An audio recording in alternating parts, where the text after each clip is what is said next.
To talk about it here, we've got Eoin Rogers, Enterprise Account Executive from Learn to Win in New York. And this is an interesting concept coming to the freight industry in terms of using education to increase retention and recruitment. Eoin, thanks so much for joining us.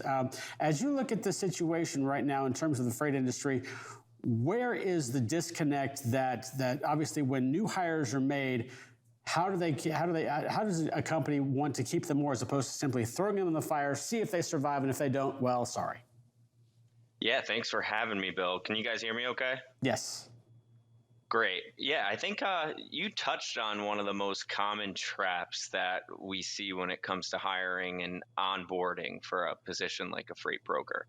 And I think brokerage firms fall into the trap of throwing individuals to the wolves before actually building the proper knowledge and skills to build credibility and act confidently on the phones. And freight brokers are very unique in the way because people very quickly have to buy, sell, and manage. And more often than not, there's a high chance that those folks are coming into the industry with no prior experience. So for some, that process can feel like learning a new language and just having to jump on the phones. As a sales representative myself, I can certainly attest that cold calling isn't for everybody. But by impacting a new employee's overall speed to productivity and ability to do their job, pays massive returns in a number of different ways in regards to performance as well as reducing churn and actually keeping new talent around. One of the things that I really try to get away from whenever I'm looking to improve in a field that I'm really kind of somewhat experienced in is bad habits. Can you talk to the, I guess, advantage of being able to get someone that doesn't have that experience in and really being able to train them up the proper way so they're not bringing maybe bad habits on with them and really having some kind of friction in their growth and development? Yeah, I would say that bringing up bad habits kind of reminds me of our partnership with Nolan Transportation Group in terms of how they're hiring on their new employees. And the Learn to Win platform is an adult and active learning platform. So we really allow for these organizations to build that structure around a scalable onboarding process. So whether it's a new employee in their Grand Rapids facility versus Charleston, they understand that the training processes are the same. And when it comes to in-person or instructor-led training, it's very difficult to spot those bad habits and really push out those best practices in real time and effective and quick manner. So by adding that structure and scalable, repeatable onboarding process, we're really able to nip in the bud some of those higher impact, bad habit areas and get ahead of them before those individuals are actually out in the field talking to shippers and carriers. Obviously, as you mentioned, we talked about a little bit the idea of getting a new employee and then simply throwing them to the wolves. That doesn't seem to be working most of the time for most people anyways. As you said, there's lots of churn going on in this industry all across the board. So that being said, not that I'm necessarily asking for the secret sauce, but how should employers be doing this in terms of trying to get new employees on and then matriculating them into the process as opposed to simply saying, here's a phone, go for it? Yeah, I think there's a couple things, Bill, that improve those, at least getting rid of the bad habits and speed to productivity.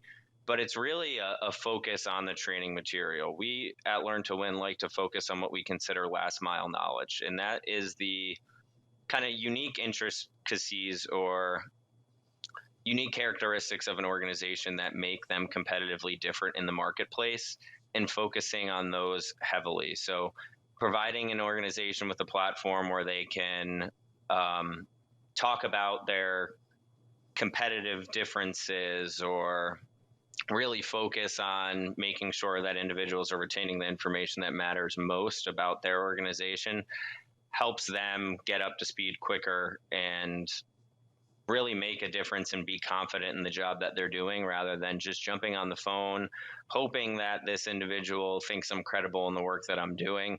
We're making sure that we're focusing on that higher impact information that's ultimately going to make them successful in their job.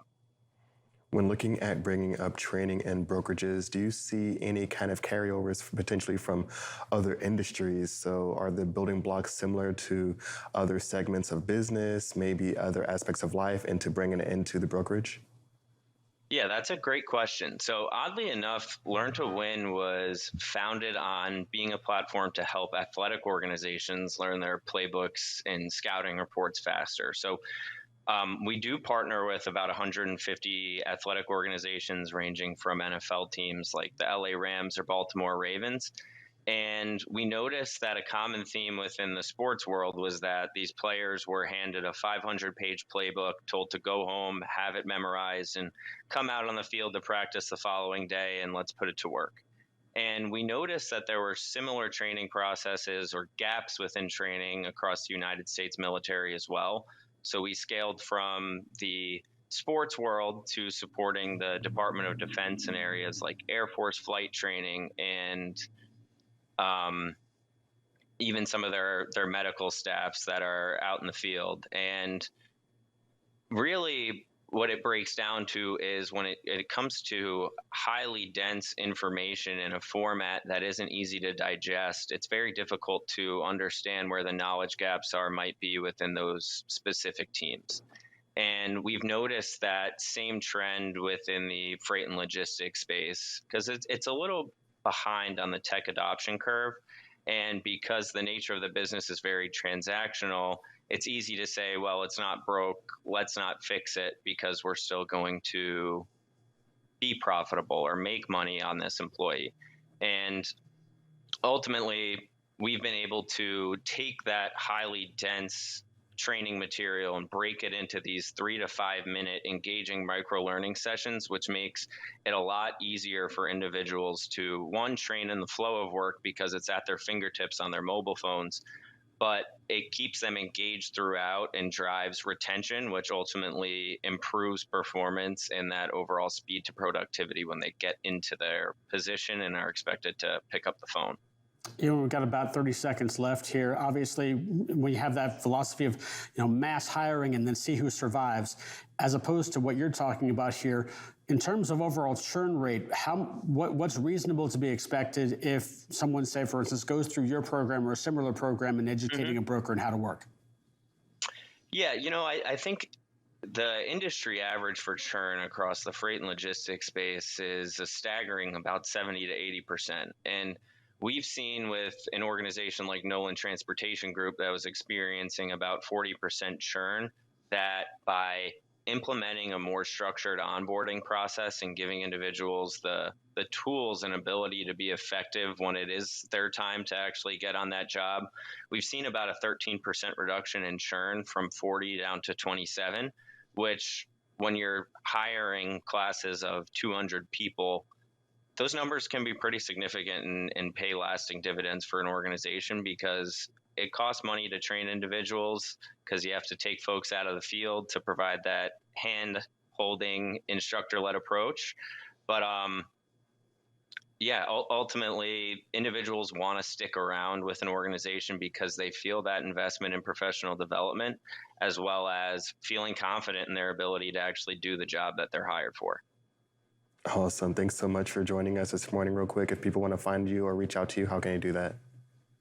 Yeah, appreciate you guys having me on today. I always encourage anyone to reach out via LinkedIn. My name's Eoin Rogers. My first name's a little tricky. It is spelled E-O-I-N. But yeah, reach out on LinkedIn. I'm more than happy to talk about any current training or onboarding processes that are taking place within your organization and see if there's a way that Learn to Win might be able to come in and help revamp that onboarding or continuous training process. Great stuff, Owen. Thanks so much for joining us. Yeah, thanks for having me. All right, we'll continue on with more FreightWaves Now coming up. We'll take a break and be back after this.